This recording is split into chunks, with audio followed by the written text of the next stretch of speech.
அன்பு மாணவர்களுக்கு இனிய வணக்கம். தொல்காப்பியம் சொல்லதிகாரத்தின் வினையியல் குறித்து கடந்த சில வகுப்புகளாக நாம் பார்த்து வருகின்றோம். வினை சொற்களினுடைய பொது இயல்புகள், வினை சொற்களை திணையின் அடிப்படையில் தொல்காப்பியர் பாகுபடுத்துகின்ற பொழுது மூன்றாக பாகுபடுத்துகின்றார். அவை உயர்திணை வினை, அஃறிணை வினை, விரவு வினை என்றவாறு. இந்த மூன்று வினை பாகுபாட்டில் நாம்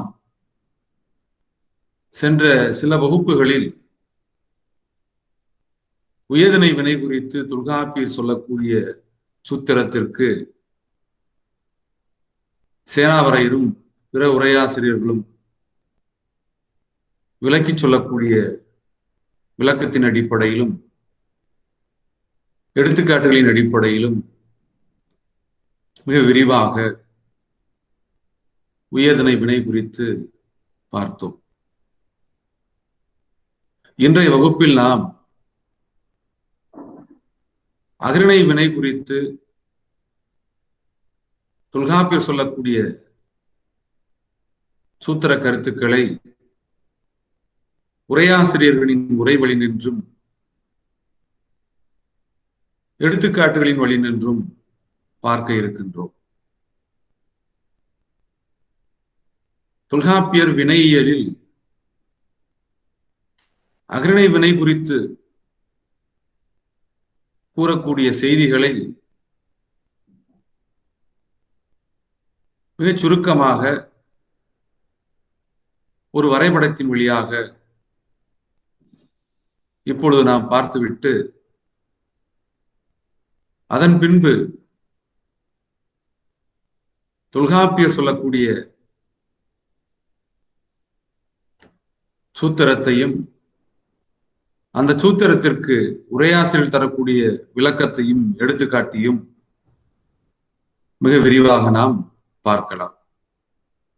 முதலில் தொல்காப்பியர் வினையியலில் அஃறிணை வினை குறித்து கூறக்கூடிய செய்திகளை மிகச் சுருக்கமாக வரைபடத்தின் அடிப்படையில் விளக்குவதாக இருந்தால், இந்த திரையில் தெரியக்கூடிய வரைபடத்தின் அடிப்படையில் நாம் பார்க்கலாம்.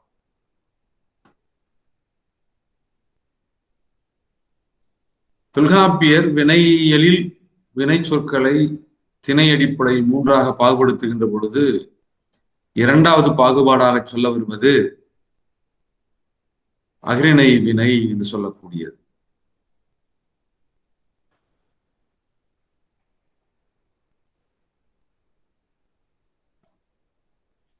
இந்த அஃறிணை வினையை பற்றி தொல்காப்பியர் தன்னுடைய வினையியல் பகுதியில் என்ன செய்தியை சொல்கின்றார் என்பதைத்தான் இந்த வரைபடமானது நமக்கு காட்டுகிறது. அஃறிணை வினையை தெரிநிலை வினை என்றும் குறிப்பு வினை என்றும் இரண்டாக நாம் பாகுபடுத்தலாம். அதாவது காலத்தை வெளிப்படையாக தெரிவிக்கக்கூடிய வினை சொற்களை தெரிநிலை வினை என்றும், குறிப்பாக வெளிப்படுத்தக்கூடிய வினை சொற்களை குறிப்பு வினை என்றும் இரண்டாக பாகுபடுத்துவர். அதன் அடிப்படையில் அஃறிணை வினை சொற்களை தெரிநிலை வினை என்றும் குறிப்பு வினை என்றும் காலத்தை உணர்த்தக்கூடிய அடிப்படையில் இரண்டாக பாகுபடுத்தலாம். அப்படி பாகுபடுத்தி பார்க்கின்ற பொழுது தெரிநிலை வினை படர்க்கை இடத்து வரக்கூடிய தெரிநிலை வினை, அஃறிணை வினை என்று வருகின்ற பொழுது மூவிடத்தில் படர்க்கை இடத்து மட்டுமே வரக்கூடியதுதான் அஃறிணை வினை என்பது. ஆக அஃறிணை வினையை காலத்தை உணர்த்தக்கூடிய அடிப்படையில் தெரிநிலை வினை என்றும் குறிப்பு வினை என்றும் இரண்டாக பாகுபடுத்தலாம். அப்படி பாகுபடுத்துகின்ற பொழுது அகிரிணை வினையில் காலத்தை வெளிப்படையாக உணர்த்தக்கூடிய தெரிநிலை வினை படர்க்க இடத்து வரக்கூடியதாக 6 வினை விகுதிகளை தொல்காப்பியர் விளக்கி சொல்கின்றார். அகிரிணை வினையில காலத்தை வெளிப்படையாக உணர்த்தக்கூடிய தெரிநிலை வினையாக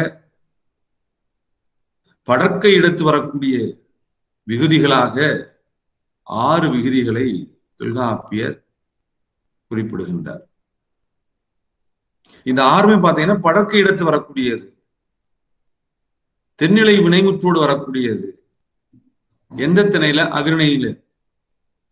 அப்ப அகிரிணையில தென்னிலை வினைமுற்றோடு படர்க்க இடத்து வரக்கூடிய விகுதிகள் என்பன 6.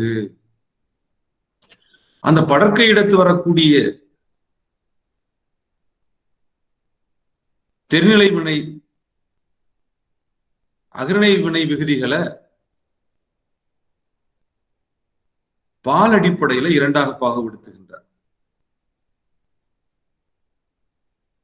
ஒன்றன்பால் விகுதி என்று 3ஐ குறிப்பிடுகின்றார், பலவின்பால் விகுதி என்று 3ஐ குறிப்பிடுகின்றார்.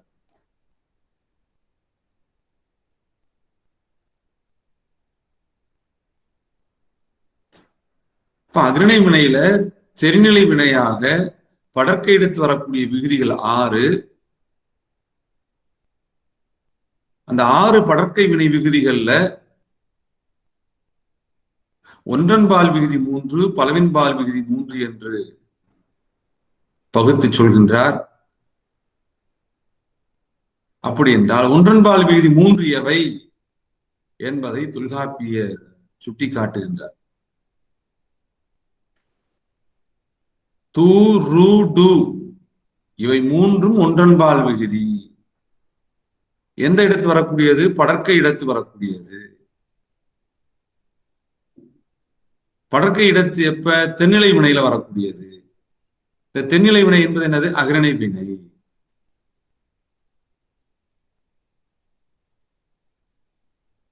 அப்ப அகிரிணை வினைச்சொல் வினைமுற்று காலத்தை வெளிப்படையாக உணர்த்தினா அது தென்னிலை வினைமுற்று. படர்க்கை இடத்துல வருவதனால படர்க்கை தெரிநிலை அகிரிணை வினைமுற்று. ஆக படர்க்கை தெரிநிலை அகிரிணை வினைமுற்று விகுதிகளாக தொல்காப்பியர் சொல்வது 6. இந்த 6ஐயும் இரண்டாக பகுத்து பேசுகின்றார். ஒன்றன்பால் இடத்து வரக்கூடிய விகுதிகள் 3. அவை தூருடு. படர்க்கை பலவின்பால் விகுதிகளாக வருவன 3. அவை அ, ஆ, வ என்பன.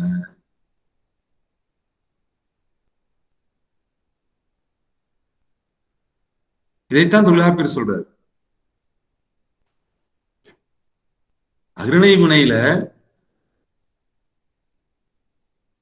படர்க்கை இடத்து ஒன்றன்பால் விகுதி 3, பலவின்பால் விகுதி 3. ஒன்றன்பால் விகுதி என்பன தூருடு ஆகியவை. பலவின்பால் விகுதி என்பன அ, ஆ, வ என்பன. இந்த செய்தியைத்தான் தொல்காப்பியர் சொல்றார். இதற்கு உரையாசிரியர் விளக்கம் எழுதுகின்ற பொழுது இந்த ஒன்றன்பால் விகுதி 3 தூ, ரு, டு என்பன இவற்றுள் இந்த தூ என்பது தூ முக்காலத்திற்கும் உரித்து என்று சொல்றார்.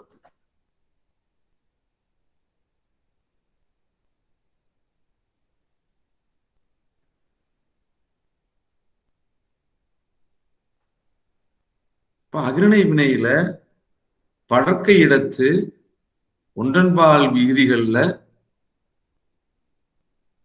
தூ என்பது முக்காலத்திற்கும் உரித்து. உரையாசிரியர்கள் தான் இதற்கு விளக்கம் தருகிறார்கள். தொல்காப்பியர் சொல்லக்கூடியது தூ என்பது அகிரிணை வினையில படர்க்க இடத்தில் வரக்கூடிய ஒன்றன்பால் விகுதி என்ற செய்தியை மட்டும்தான் குறிப்பிடுகின்றார். அந்த தூ என்ற அந்த அகிரிணை படர்க்கை ஒன்றன்பால் விகுதி முக்காலத்திற்கும் உரித்து என்று உரையாசிரியர்கள் விளக்கம் சொல்கிறார்கள். சொல்லிட்டு அதுக்கு எடுத்துக்காட்டு கொடுக்குறாங்க. உண்டது இறந்த காலத்துல வருது,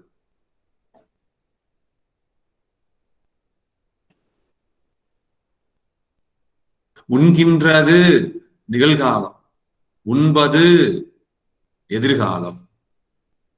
உண்டது என்பதுல தூ என்பது அகிரிணை படர்க்கை ஒன்றன்பால் விகுதி. அந்த தூ என்ற விகுதி இறந்த கால வினைமுற்றோடு வந்திருக்கிறது. உண்டது. உண்கின்றது நிகழ்காலத்தோடு வந்திருக்கிறது. உண்பது எதிர்காலத்திற்கு உணர்த்தக்கூடிய அந்த வினைமுற்றோடு வந்திருக்கிறது. ஆக தூ என்பது அகிரிணையில படர்க்கை இடத்து ஒன்றன்பாலை உணர்த்தக்கூடிய விகுதிதான் தூ என்பது என்று தொல்காப்பியர் சொல்லியிருக்காரு. அந்த நூற்பாவிற்கு விளக்கம் எழுதக்கூடிய உரையாசிரியர்கள் இந்த தூ என்று சொல்லக்கூடிய அகிரிணை படர்க்கை ஒன்றன்பால் விகுதியானது முக்காலத்திற்கும் உரித்து என்று சொல்லி அதற்கான சான்றுகளை தருகின்றார். அதே மாதிரி அகிரிணை படர்க்கை ஒன்றன்பால் விகுதி ரூ இறந்த காலத்திற்கு உரித்து என்று சொல்றார். தூ என்பது முக்காலத்திற்கும் உரித்து, ரூ என்பது இறந்த காலத்திற்கு உரித்து.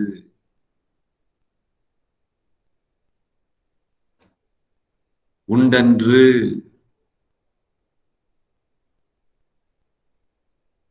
இறந்த காலத்தோடு வந்திருக்கிறது. அடுத்து எழுதுறாரு பாத்துங்க. இந்த அகிரிணை வினையில படர்க்கை இடத்து ஒன்றன்பால் விகுதி 3, அவற்றுள் மூன்றாவதாக இருப்பது டு. டு என்பது முக்காலத்திற்கும் உரிய குறிப்பு வினை சொல். முக்காலத்திற்கும் உரிய குறிப்பு வினை சொல் என்று சொல்றார் பார்த்து.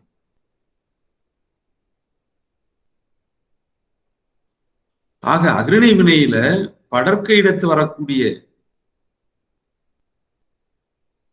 விகுதி சொல் 6. அந்த 6ல ஒன்றன்பால் விகுதி சொல் என்பன 3. அவை தூருடு ஆகும். தூ என்பது முக்காலத்திற்கு உரித்து, ரூ என்பது இறந்த காலத்திற்கு உரித்து, டூ என்பது முக்காலத்திற்கும் உரிய குறிப்பு வினை சொல் என்று உரையாசிரியர்கள் அந்த ஒவ்வொரு ஒன்றன்பால் விகுதிக்கும் காலத்தை வரையறுத்து அதற்கான எடுத்துக்காட்டுகளையும் தருகிறார்கள். அதே போல அகிரிணை வினையில படர்க்கை இடத்து பலவின்பால் விகுதி என்பன 3. அவை அ, ஆ, வ. இந்த செய்தியைத்தான் தொல்காப்பியர் சொல்றார். அதற்கு விளக்கம் எழுதக்கூடிய உரையாசிரியர்கள் இந்த அகிரிணை படர்க்கை பலவின்பால் விகுதி 3 என்று தொல்காப்பியர் அ, ஆ, வ என்பதை குறிப்பிடுகின்றார். அதற்கு உரை எழுதக்கூடிய உரையாசிரியர்கள் இந்த பலவின்பால் விகுதி ஒவ்வொன்றும் எக்காலத்திற்கு உரிமை உடைத்து என்று சொல்லி அதற்கான எடுத்துக்காட்டுகளையும் சொல்லி செல்கின்றார். அகிரிணை வினையில படர்க்க இடத்து பலவின்பால் விகுதி 3 என்று தொல்காப்பியர் கூறுவதாக சொன்னேன். அவை அ ஆ வ. உரையாசிரியர்கள் தொல்காப்பியருடைய இந்த செய்திக்கு விளக்கம் எழுதுகின்ற பொழுது அ என்று சொல்லக்கூடிய அந்த பலவின்பால் விகுதி முக்காலத்திற்கும் உரித்து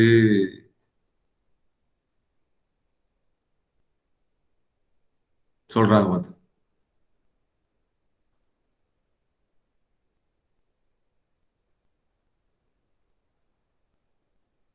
எடுத்துக்காட்டு உண்டன இறந்த காலம்,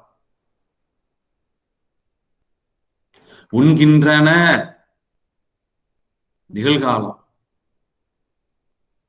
உண்பன எதிர்காலம். அந்த உண்டன, உண்கின்றன, உண்பன என்று சொல்லக்கூடிய அந்த 3 அகிரிணை படர்க்கை வினைமுற்று சொல்ல ஈற்றில் அகரமானது பலவின்பாலை உணர்த்துகிறது. அந்த பலவின்பால் விகுதியானது முக்காலத்திற்கும் உரிமை உடையதாக வருகிறது. உண்டன இறந்த காலம், உண்கின்றன, உண்பன, இந்த 3 கால வினைமுற்றோடு வருகிறது. அடுத்து சொல்றாரு பாருங்க, ஆ என்று சொல்லக்கூடிய அந்த பலவின்பால் விகுதி எதிர்மறை வினை, அதாவது எதிர்மறை வினையாய் எதிர்காலத்து பயின்று வரும். எதிர்மறை வினையாய் எதிர்மறை வினையாய் அந்த எதிர்மறை வினை சொல்லி எடுத்து வரக்கூடியது, எதிர்மறை வினையாய் வரக்கூடியது. அதே சமயத்துல எதிர்காலத்து பயின்று வரும், எதிர்காலத்திற்கு மட்டும் பயின்று வரும். இன்னொரு செய்தி சொல்றாரு, கால எழுத்து பெறாது. அங்க கால எழுத்து இல்ல. காலத்தை உணர்த்தக்கூடிய எழுத்து இல்ல. ஆனா காலத்தை உணர்த்தக்கூடிய எழுத்து இல்லாமல் அது எதிர்காலத்தில் பயின்று வரக்கூடியது, எதிர்மறை வினையாய் வரக்கூடியது என்று அந்த ஆகார பலவின்பால் விகுதியை உரையாசிரியர்கள் விளக்கி சொல்கின்றார்கள். மற்றொரு பலவின்பால் விகுதி வ என்று சொல்லக்கூடியது. இந்த வ என்று சொல்லக்கூடிய பலவின்பால் விகுதி எதிர்காலத்திற்கு உரித்தாய் வரும் என்று சொல்றார். எதிர்காலத்திற்கு உரித்தாய் வரும் எது? இந்த வ என்று சொல்லக்கூடிய பலவின்பால் விகுதி. ஆக தொல்காப்பியர் வினையியல்ல திணை நெடிப்படையில் வினை சொற்களை பாகுபடுத்துகின்ற பொழுது 2வது பாகுபாடாக சொல்வது அகிரிணை வினை. இந்த அகிரிணை வினை குறித்து தொல்காப்பியர் தன்னுடைய நூற்பாவில் சொல்லக்கூடிய செய்திகளைத்தான் இந்த வரைபடத்தின் மூலமாக மிகச் சுருக்கமாக உங்களுக்கு இப்ப சொன்னேன்.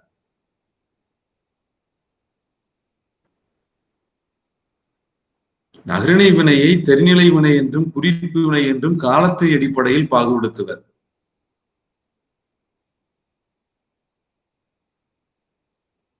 தெரிநிலை வினையில படர்க்கை வினை, அந்த படர்க்கையில வரக்கூடிய அகிரிணை வினையை ஒன்றன்பால் விகுதி என்றும் பலவின்பால் விகுதி என்றும் பால் அடிப்படையில் பாகுபடுத்துவோம். ஒன்றன்பால் விகுதியாக 3ஐ குறிப்பிடுகின்றார், பலவின்பால் விகுதியாக 3ஐ குறிப்பிடுகின்றார். ஆக மொத்தம் அகிரிணை வினையில படர்க்கை எடுத்து வரக்கூடிய விகுதிகள் மொத்தம் 6. இதைத்தான் தொல்காப்பியர் சொல்லியிருக்காரு. இந்த அகிரிணை வினையில படர்க்கை இடத்துல ஒன்றன்பால் விகுதி 3, பலவின்பால் விகுதி 3, ஆக மொத்தம் 6. இந்த 6ம் எக்காலத்திற்கு உரித்து அதற்கான சான்றுகள் என்ன என்பதை உரையாசிரியனுடைய உரை வழிதான் நாம தெரிந்து கொள்ள முடிகிறது.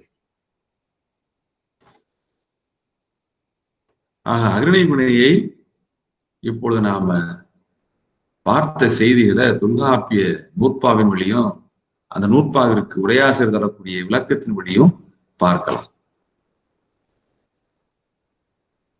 இந்த அகிரிணை வினை குறித்து தொல்காப்பியர்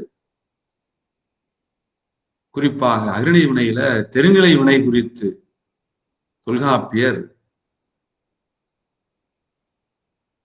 நூற்பாயன் 19, நூற்பாயன் 20, நூற்பாயன் 21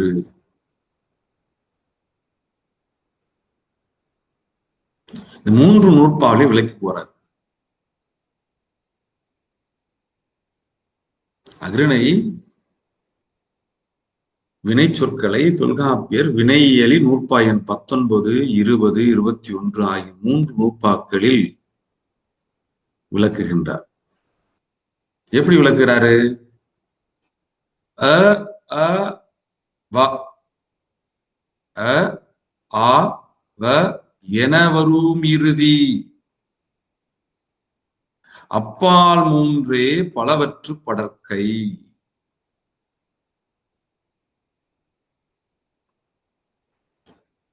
ஒன்றன் படற்கை த ர ட ஊர்ந்த குன்றியலுகரத்து இறுதியாகும்.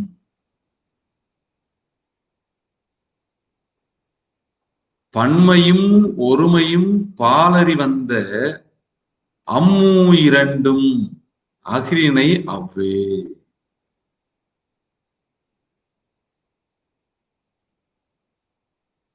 வினையியல்ல 19வது நூற்பா, 20வது நூற்பா, 21வது நூற்பா இந்த 3 நூற்பாக்கள்ல அகிரிணை வினைகள்ல தெருநிலை வினைகளை குறித்து தொல்காப்பியர் விளக்குகின்றார். நூற்பாயன் 21ல பார்த்தீங்கன்னா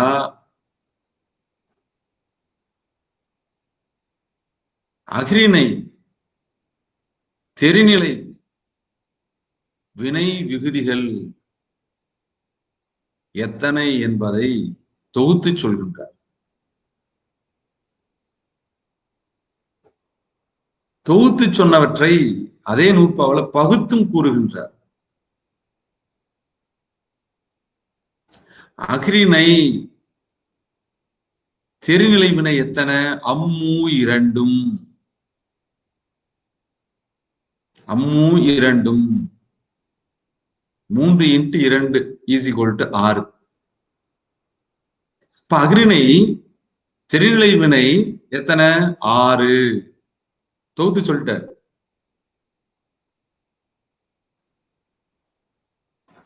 சொல்லிட்டு அடுத்து அந்த 6ஐயும் பகுத்து பேசுகின்றார். பன்மையும் ஒருமையும் பாலறி வந்த அந்த 6ஐயும் 2ஆக பகுக்கின்றார். பன்மையும் ஒருமையும் பாலறி வந்த. பன்மைப்பால் உணர்த்த வந்த, ஒருமைப்பால் உணர்த்த வந்த என்று சொல்ல வருவது. அகிரிணை தெரிநிலை வினைகளுடைய தொகை எத்தனை? 6. அம்மு இரண்டும்.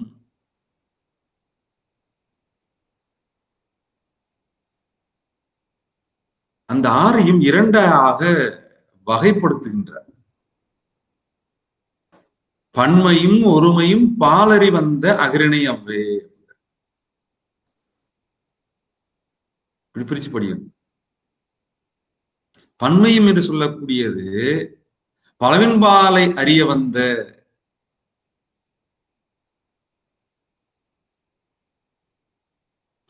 ஒன்றன்பாலை அறிய வந்த,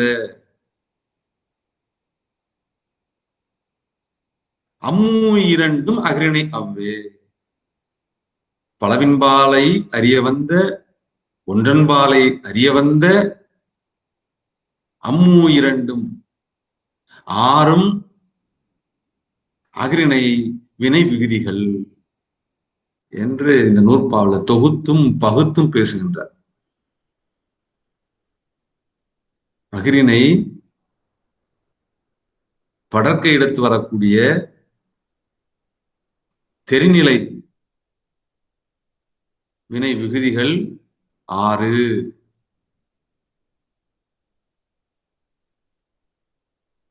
அவை ஒன்றன்பாலை அறிய வந்த விகுதிகள், பலவின்பாலை அறிய வந்த விகுதிகள் என்று 2ஆக பகுத்து பேசுகின்றார். அப்ப ஒன்றன்பாலை அறிய வந்த விகுதிகள் எவை என்பதை நூற்பாயன் 20 சொல்றார். அதான் ஒன்றன் படற்கை சொல்லிட்டாரு. படற்கை என்ற அந்த இடத்தின் பெயரை சொல்றாரு. அஃறிணையில படற்கை இடத்துல ஒன்றன்பாலை உணர்த்த, ஒன்றன்பாலை உணர்த்த வரக்கூடிய விகுதிகள் என்ன? த ர ட ஊர்ந்த குன்றியலுகரத்து இறுதி சொல்ற.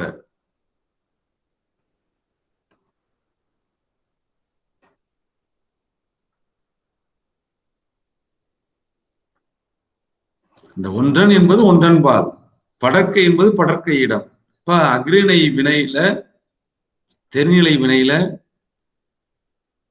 படற்கை இடத்து ஒன்றன்பாலை உணர்த்தக்கூடிய விகுதிகள் எத்தனை? 3. அவை தாராடா உந்த குன்றியலுகரத்து இறுதி, அதாவது தூ ரூ டு என்ற 3ம். அது ஒருமையும், அது ஒருமை பாலறி வந்த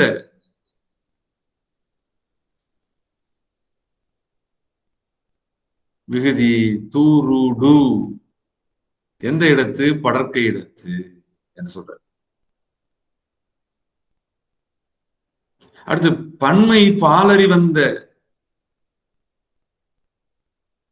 விகுதி எத்தனை? 3. அது நூற்பாயன் 19 சொல்றாரு.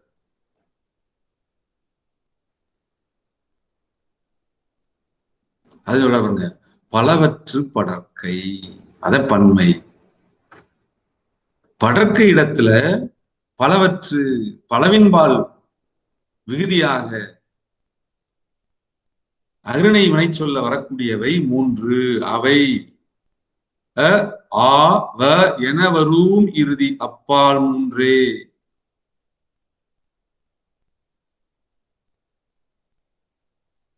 ஆக இந்த 3 நூற்பாக்கள்லையும் தொல்காப்பியர் அஃறிணை வினையில தெரிநிலை வினை சொற்கள்ல படற்கை இடத்து ஒன்றன்பாலை உணர்த்தக்கூடிய விகுதிகள் என்று 3ஐயும், பலவின்பாலை உணர்த்தக்கூடிய விகுதிகள் என்று 3ஐயும் தொல்காப்பியர் குறிப்பிடுகின்றார். இவ்வளவுதான் சொல்லியிருக்காரு.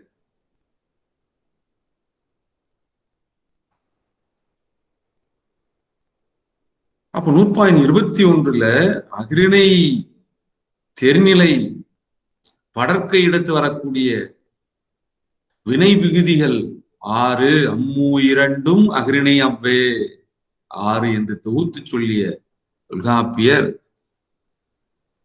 அந்த 6ஐயும் 2ஆக பகுத்து பேசுகின்றார். பன்மை பாலறி வந்த, ஒருமை பாலறி வந்த என்று 2ஆக பகுத்து பேசுகின்றார். அந்த பன்மை பாலறி வந்த அஃறிணை தெரிநிலை படற்கை விகுதிகளாக தொல்காப்பிய நூற்பாயன் 19 விளக்குகின்றார். அப்படி விளக்குகின்ற பொழுது பலவற்று படற்கை, படற்கை இடத்துல பலவின்பால்ல உணர்த்தக்கூடிய விகுதி அ ஆ வ. ஒருமை பாலறி வந்த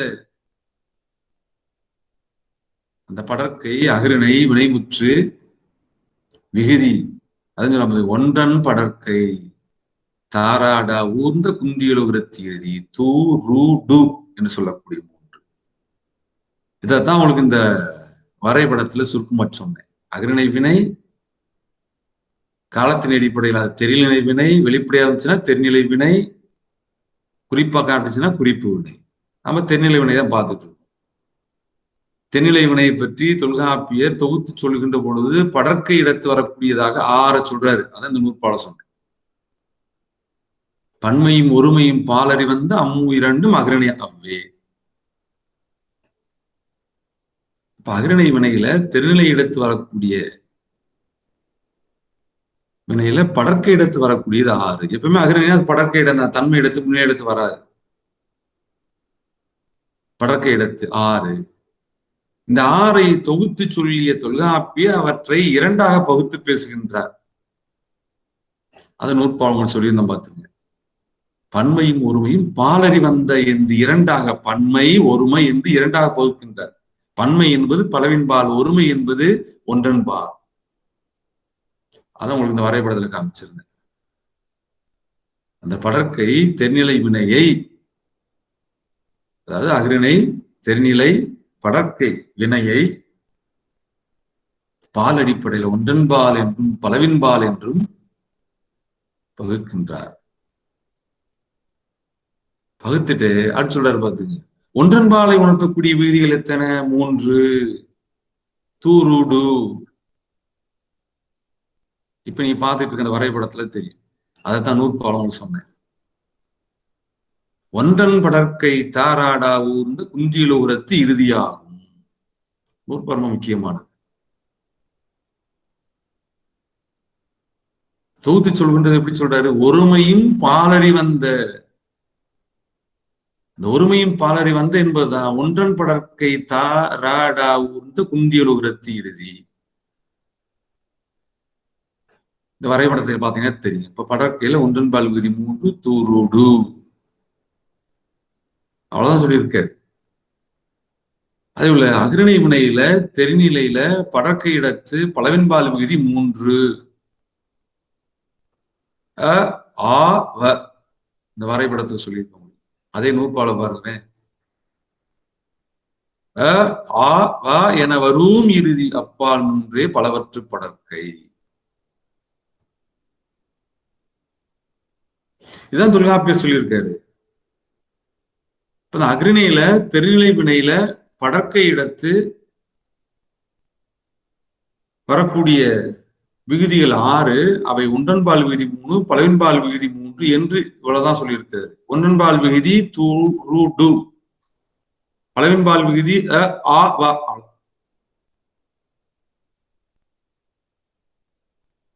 இந்த ஒவ்வொரு விகுதியும் எந்த காலத்திற்கு உரிமை உடைத்து என்று தொல்காப்பியர் தன்னுடைய நூற்பாவில சுட்டிக்காட்டவில்லை. அதற்கு உரையாசிரியர்கள் விளக்கம் எழுதுகின்ற பொழுது உரையாசிரியர் விளக்கத்தின் வழியாகத்தான் அகரிணை தென்னிலை படற்கை வினை விகுதிகள் ஒன்றன்பால் விகுதி 3, பலவின்பால் விகுதி 3, இவை ஒவ்வொன்றும் எந்தெந்த காலத்திற்கு உரிமை உடைத்து என்பதை உரையாசிரியருடைய உரை வழிதான் நம்ம தெரிந்து கொள்கின்றோம். அதே சமயத்துல அந்த விகுதி ஒரு மொழி கட்டமைப்புக்குள்ள, குறிப்பாக ஒரு வினை முற்றுக்குள் வருகின்ற பொழுது என்ன அமைப்புக்குள் வருவது என்பதையும் உரையாசிரியர்கள் தங்களுடைய விளக்கத்தின் வழியாக சொல்கின்றார். இப்ப சேனா அவருடைய உரை எடுத்து பாருங்க, தெரியும். இப்ப பார்த்த செய்தியை சேனாவரையர் தன்னுடைய உரை விளக்கத்தின் வழியாக விளக்கி சொல்வதைத்தான் இப்ப உங்களுக்கு திரையில காமிச்சிட்டு இருக்கேன்.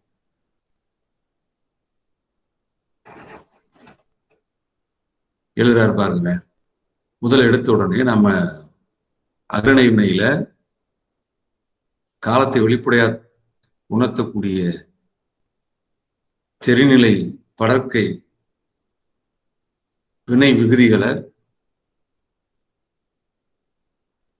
தொகுத்து சொல்லக்கூடிய நூற்பாவிற்கு சேனாவரையர் எப்படி உரை எழுதுகிறார் என்பதை முதல்ல பார்க்கலாம். அகரிணை தெரிநிலை படற்கை வினை விகுதிகளை தொகுத்து சொல்லக்கூடிய நூற்பா. பன்மையும் ஒருமையும் பாலறி வந்த அம்மு இரண்டும் அகிரிணை அவ்வே. நம்ம ஏற்கனவே பார்த்ததுதான்.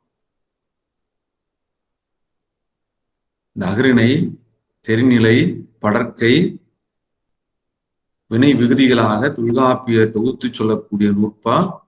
பன்மையும் ஒருமையும் பாலறி வந்த அம்மு இரண்டும் அகிரிணை அவ்வே என்ற நூற்பா. இந்த நூற்பாவிற்கு சேனாவரையர் எப்படி விளக்கம் தருகிறார்? பன்மையும் ஒருமையுமாகிய பாலறி வந்த ஆறு ஈற்று சொல்லும் அகிரிணை எனவாம் என்றவாறு என்று சொல்ற. பன்மையும் ஒருமையுமாகிய பாலறிய வந்த ஆறு ஈற்று சொல்லும் அகிரிணை எனவாம் என்றவாறு என்று நூற்பாவுக்கு விளக்கம் தருகிறார்.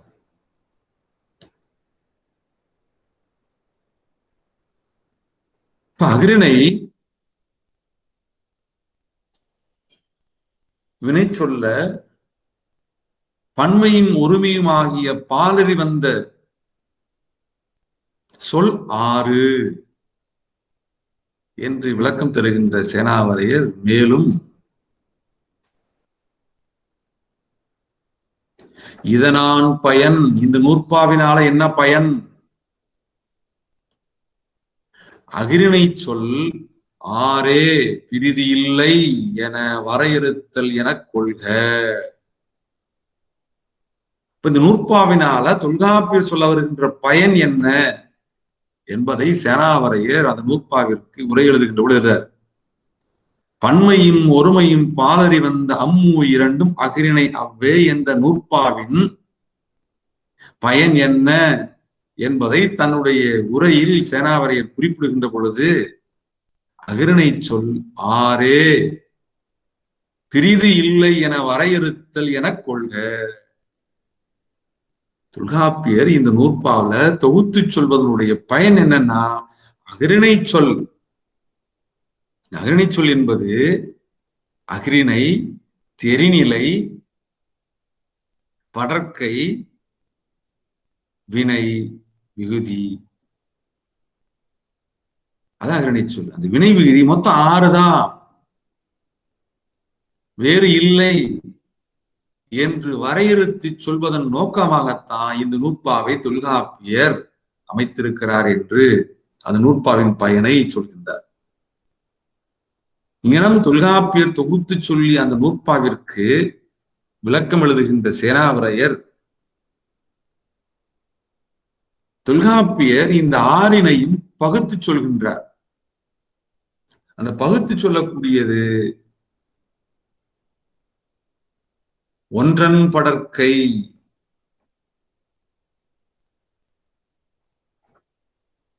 மற்றொன்று என்னது பலவற்று படற்கை என இரண்டாக பகுத்து 6 இரண்டா பிரிக்கிறார். ஒன்றன் படற்கை 3, பலவற்று படற்கை 3 என்று இரண்டாக பகுத்து பேசுகின்றார். அப்படி பகுத்து பேசக்கூடிய தொல்காப்பிய நூற்பாவிற்கு சேனாவரையர் தருகின்ற விளக்கம் என்ன பார்க்கலாம். அந்த பலவற்று படற்கை என்று சொல்லக்கூடியது இந்த இடத்துல அகிரிணை, படற்கை, பலவின்பால், வினைமுற்று, விகுதிகள் என்பன.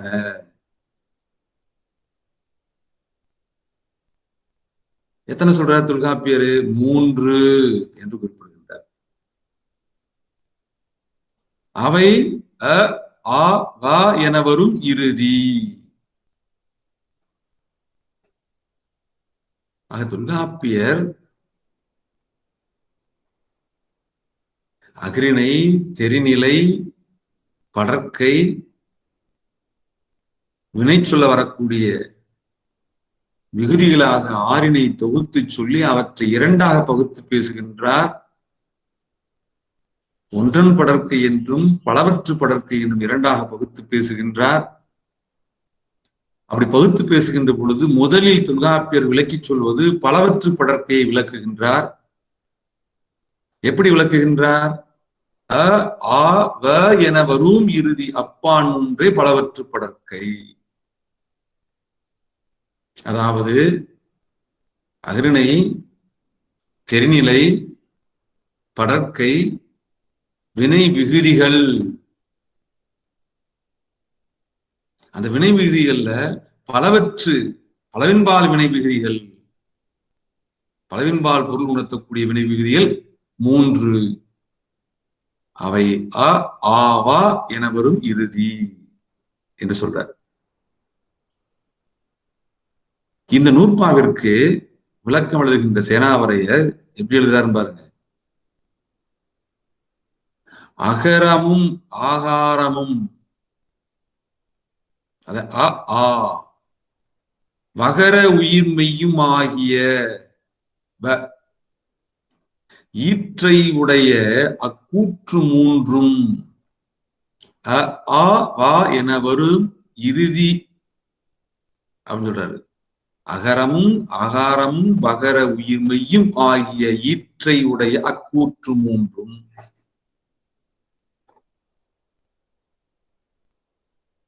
அ ஆ வ என வரும் இறுதி அப்பான் 3.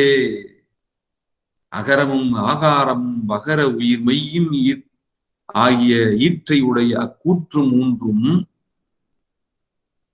அகிரிணை பன்மை படற்கையாம் பலவற்று படற்கை. இங்க பலவற்று என்று சொன்னாலே அந்த சொல்லுக்குள்ளே அகிரிணை என்பது இருக்கிறது. இங்க உயர்திணை கிடையாது.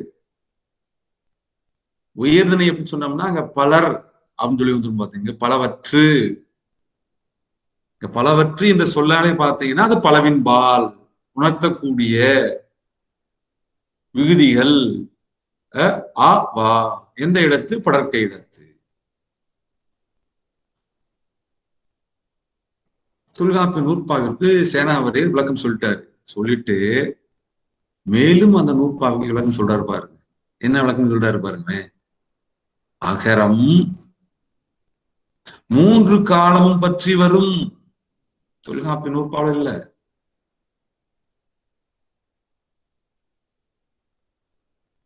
பலவற்று படற்கை அகிரிணை வினை விகுதி அ ஆ வ என்பன இவற்றுள் ஆ என்பது 3 காலமும் பற்றி வரும். உரையாசினுடைய உரை வழிதான் நம்ம தெரிஞ்சு கொள்கிறோம். விளக்கம் எழுதுறாரு. அகரம் என்று சொல்லக்கூடிய அந்த அகிரிணை, தெரிநிலை, படற்கை, பலவின்பால் விகுதி 3 காலம் பற்றி வரும். எடுத்துக்காட்டு பாத்தீங்கன்னா தெரியும் உங்களுக்கு. கவனிய உண்டன, இந்த இடத்துல எழுத்துப்பிழை இருக்கு.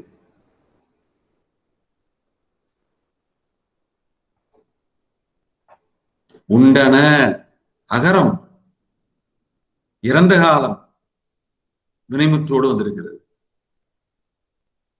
உண்டன அவை உண்டன.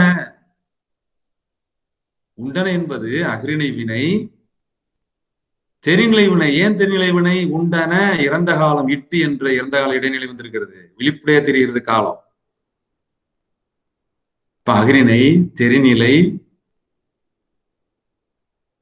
உண்டன எவை உண்டன? அவை உண்டன படற்கை இடத்து வரக்கூடிய வினைமுற்று. அப்ப அகிரிணை காலத்தின் அடிப்படையில தெரிநிலை, இடத்தின் அடிப்படையில படற்கை இடத்து வரக்கூடிய வினைமுற்று. திணை அடிப்படையில் அகிரிணை வினை, காலம் வெளிப்படையா உணர்த்துவதனால் இது தெரிநிலை வினை. இடத்தின் அடிப்படையில் படற்கை இடத்தில் வரக்கூடியது படற்கை வினை. அப்ப அகிரிணை, தெரிநிலை, படற்கை. படற்கையில ஒன்றன்பாலா பலவின்பாலா என்று பார்த்தோம்னா ஈட்டுல என்ன விகுதி வந்திருக்கு? அ உண்டான அ. பா என்பது என்னது? பலவின்பால் விகுதி.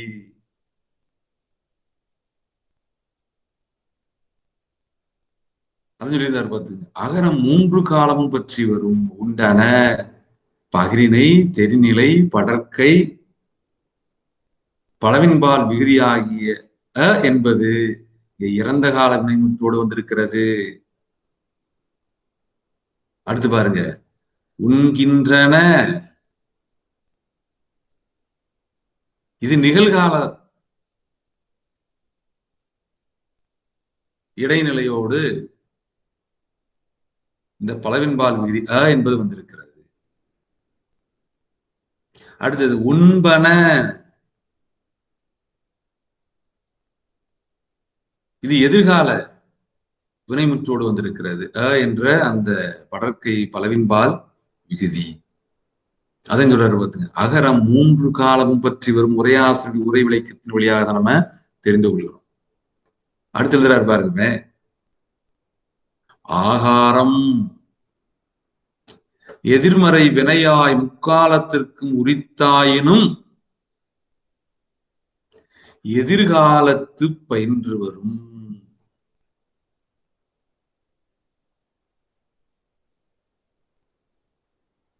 ஆ என்பது முக்காலத்திற்கு வரும்.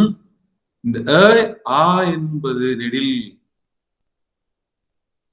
ஆ என்பது எழுதுறாரு, எதிர்மறை வினையாய் முக்காலத்திற்கும் உரித்தாயினும் எதிர்காலத்து பயின்று வரும். அது எதிர்காலத்துல பயின்று வரக்கூடியது. அதே சமயத்துல எதிர்மறை வினையிடத்து முக்காலத்திற்கு உரிமையுடையதா வரக்கூடியது என்று எழுதுறாரு பார்த்து.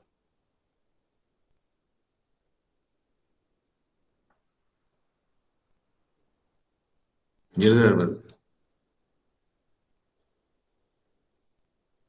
ஆகாரம் கால எழுத்து பெறாது. வரைபடத்துல காமிச்சிருந்தேன். எதிர்மறை வினையாய் எதிர்காலத்து பயின்று வரும், கால எழுத்து பெறாது. அட்டவணையில தெளிவா விளக்கிட்டேன் அந்த செய்தியைத்தான். ஆகாரம் என்ற அந்த பலவற்று படற்கை கால எழுத்து பெறாது. உண்ணா, தின்னா, ஆகார ஈறு கால எழுத்து கிடையாது. எதிர்மறையில வரக்கூடியது, எதிர்காலத்திற்குரியது. அது சொல்லியிருப்பார் பார்த்து. ஆகாரம் எதிர்மறை வினையாய் 3 காலத்திற்கு உரித்தாயினும் எதிர்காலத்து பயின்று வரும். 3 காலத்திற்கு உரிமையுடையதாக இருந்தாலும் எதிர்காலத்து பயின்று வரும்.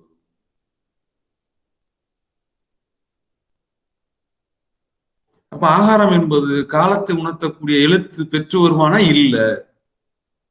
அப்ப கால எழுத்து பெறாமே அது எதிர்காலத்துக்குரியதாக வரும், எதிர்காலத்தை உணர்த்தும்.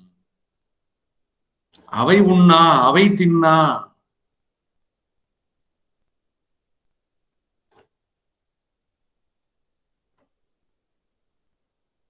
பேருந்து ஓடா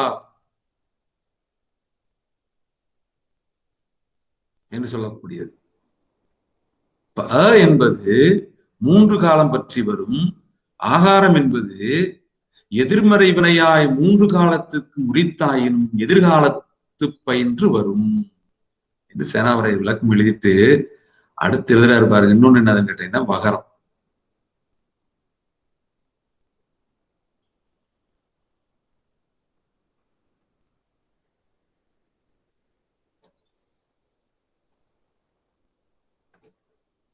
இந்த வகரத்தை பற்றி பேசுகின்ற பொழுது எழுதுற,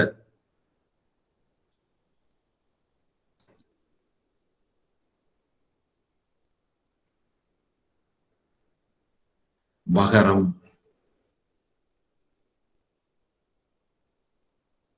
உங்குவ தின்குவ என எதிர்காலத்திற்கு உரித்தாய். அதான் உங்களுக்கு இந்த குறிப்புல கொடுத்திருந்தேன். வகரம் எதிர்காலத்திற்கு உரித்தாய் வரும்.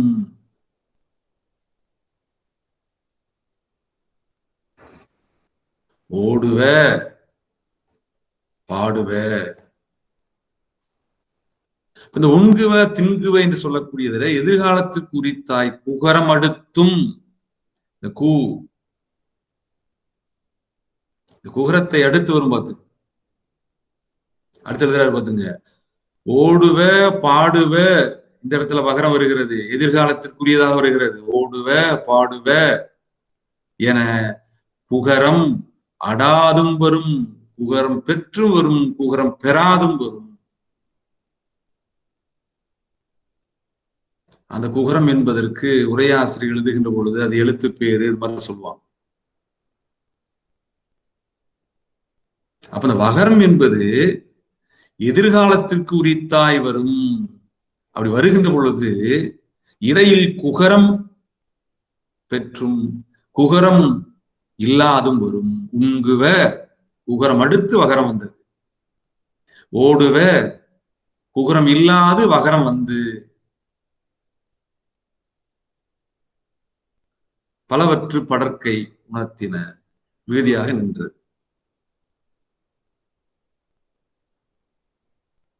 இதெல்லாம் ஒரே ஆசிரியர் உரைவழி. தொல்காப்பியர் என்ன சொல்றாருன்னா, அகிரிணை வினை கால உணர்த்தின் அடிப்படையில தெர்நிலை வினை என்றும், காலத்தை குறிப்பாக உணர்த்துவதன் அடிப்படையில குறிப்பு வினை என்றும் இரண்டாக பாகுபடுத்தலாம். அந்த அகிரிணை தெர்நிலை வினையில படற்கை எடுத்து வரக்கூடிய வினைகள் 6, அவற்றை பால் அடிப்படையில் ஒன்றன்பால் வீதி என்று 3ஐயும், பலவின்பால் வீதி என்று 3ஐயும் பகுத்து சொல்லி அவை எவை எவை என்பதையும் குறிப்பிட்டு காட்டுகின்றார் தொல்காப்பியர். ஒன்றன்பால் விகுதி தூரூடு, பலவின்பால் விகுதி ஆ. இந்த செய்தியோட தொல்காப்பியர் தன்னுடைய நூற்பாவில் விதி வகுப்பதை நிறுத்தி கொண்டார். அதற்கு உரையாசிரியர் எழுதுகின்ற பொழுதுதான் அந்த பலவற்று படற்கை அகிரிணை தெரிநிலை படற்கை இடத்துல பலவின்பால் விகுதியில 3 உண்டு. அந்த 3ல அ என்பது முக்காலத்திற்கு உரியது, ஆ என்பது எதிர்மறை வினையா எதிர்காலத்து பயின்று வரும், அது கால எழுத்து பெறாது வரும் என்று விளக்கம் எழுதுகின்றார்கள். வகரம் என்பது எதிர்காலத்திற்குரியதாய் வரும். குகரத்தை அடுத்து வகரம் வரும், குகரம் இல்லாதும் வகரம் வரும். உங்குவ, குகரத்தை அடுத்து வகரம் எதிர்காலம் குறித்தாய் வருது. ஓடுவ என்பதில் குகரம் அடாது வரக்கூடியது. இதெல்லாம் உரையாசை தரக்கூடிய விளக்கம். சேனாவரையர் மற்ற உரையாசிரியர் எழுதுறாங்க பார்த்து, அதற்கு மேலே ஒரு நுட்பத்துக்கு போறாங்க பாத்துங்க. நீங்க ஏற்கனவே நம்ம உயர்திணை வினை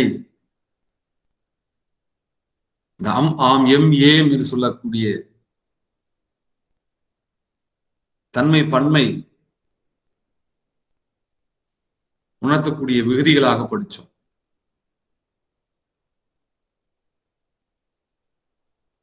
அதற்கு சில மொழி அமைப்பு வரையறைகளை சொன்னாங்க. அது மாதிரி இந்த அகிரிணை வினையில அகரம் என்பது 3 காலம் பற்றி வரும். எடுத்துக்காட்டு உண்டன, உண்கின்றன, உண்பன சொல்லிட்டு உரையாசிரியர் எழுதுறாங்க பாருங்க. அகரம் இறந்த காலம் பற்றி வருங்கால் வரும் பொழுது காட்டாரா என்னும் 4 முன் அன் பெற்றும் பெறாதும் வரும் என்ற ஒரு விளக்கத்தையும் கொடுக்குறாங்க. தொல்காப்பியர் இருந்ததெல்லாம் சொல்லல.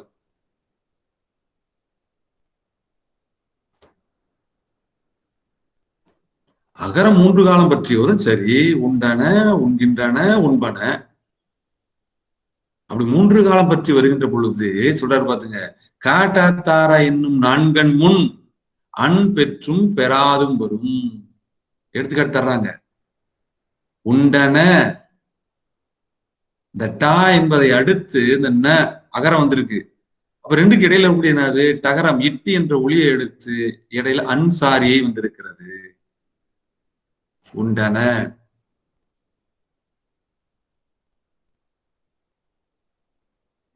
உண்ட என்று சொல்லக்கூடியதுல இந்த இடத்துல அன்சாரியை பெறாமல் வந்திருக்கிறது.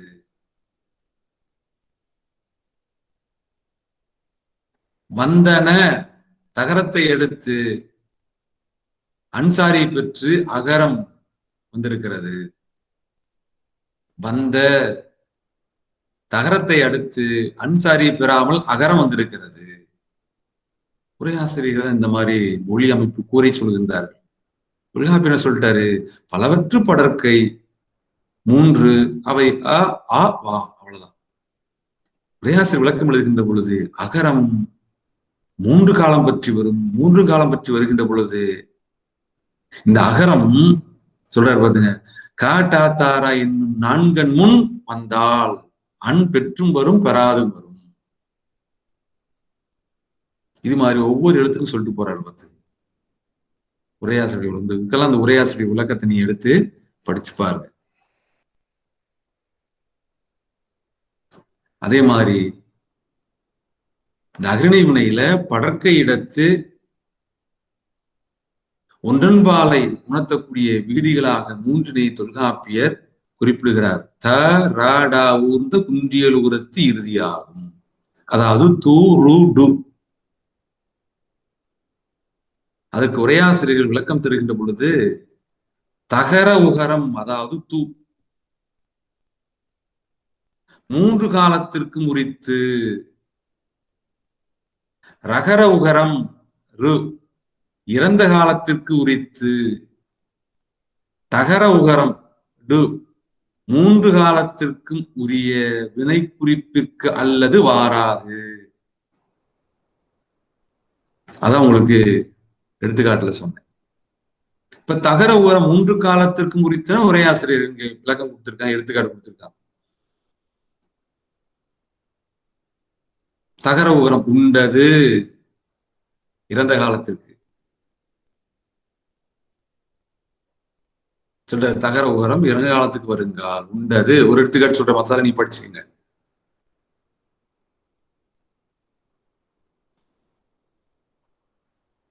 அந்த தகர உகரம் நிகழ்காலத்தின் கண் வருகின்ற பொழுது நடக்கின்றது தகர உகரம். இப்ப உண்டது இறந்த காலம் உணர்த்தக்கூடிய வினைமுற்றோடு இந்த தகர உகரம் என்று சொல்லக்கூடிய தூ என்பது வந்து அகரிணை படற்கை ஒன்றன்பால் விகுதியை சொல்லது. அந்த ஒன்றன்பாலை உணர்த்திற்று. நடக்கின்றது அதே தகர உகரம் தூ என்பது அகரிணை படற்கை இடத்துல ஒன்றன்பால் விகுதி தூ என்பது நிகழ்காலத்துல வந்திருக்கிறது. அடுத்தது உண்பது எதிர்காலத்துல வந்திருக்கு. அது தகர உகரம் முக்காலத்திற்கும் உரித்து, ரகர உகரம் இறந்த காலத்திற்கு உரித்து. அதற்கான எடுத்துக்காட்டையும் தொல்காப்பிய அந்த ஒன்றன் படற்கை தாடாரா ஊர்ந்த குண்டியல் உகரத்து இறுதியாகும் என்று சொல்லக்கூடிய அந்த நூற்பாவிற்கு சேனாவரை விளக்கம் தருகின்ற பொழுது இந்த தூ ரூ டு என்று சொல்லக்கூடிய ஒன்றன்பால் படற்கை வினைமுற்று விகுதி எந்தெந்த காலத்திற்கு உரியவை என்பதை விளக்க சொல்றார். தகர உகரம் முற்காலத்திற்கும் உரியது, ரகர உகரம் இறந்த காலத்திற்குரியது, தகர உகரம் 3 காலத்திற்குரிய வினை குறிப்பிற்கு அல்லது வாராது என்று சொல்கிறார். இதுல நம்ம தகர உகரம் 3 காலத்திற்கு உரித்து என்பதற்கு சேனாவரையர் தரக்கூடிய எடுத்துக்காட்டை பார்த்தோம். அதே போல மற்றவற்றிற்கும் சேனாவரையர்கள் விளக்கம் சொல்லி எடுத்துக்காட்டுகளை தந்திருக்கின்றார்கள். அவற்றை நீங்க அந்த உரை நூலை எடுத்துக்கொண்டு படித்து பாருங்க. ஆக இன்றைய வகுப்பில் நாம் தொல்காப்பியர் வினையியலில் அகரணை வினையில் தெரிநிலை வினை குறித்து விளக்கக்கூடிய செய்திகளை பார்த்தோம். அதாவது அகரணை வினையில் காலத்தை வெளிப்படையாக உணர்த்தக்கூடிய தெரிநிலை வினை சொற்களுள் படற்கை எடுத்து வரக்கூடிய ஒன்றன்பால் விகுதிகளையும் பலவின்பால் விகுதிகளையும் தொல்காப்பிய நூற்பா அடிப்படையிலும் அந்த நூற்பாவிற்கு சேனாவரையர் அவர்கள் தரக்கூடிய உரை விளக்கம் எடுத்துக்காட்டுகளின் அடிப்படையில் மிக விளக்கமாக விரிவாக பார்த்தோம். அடுத்த வகுப்பில் அகிரிணை வினையில் காலத்தை குறிப்பாக உணர்த்தக்கூடிய வினை சொற்கள் குறித்த செய்திகளை தொல்காப்பிய நூற்பா வழி நின்றும் உரையாசிரியருடைய உரை விளக்கத்தினை நின்றும் நாம் பார்க்கலாம். இன்றைய வகுப்பு இத்துடன் நிறைவடைகிறது. நன்றி, வணக்கம்.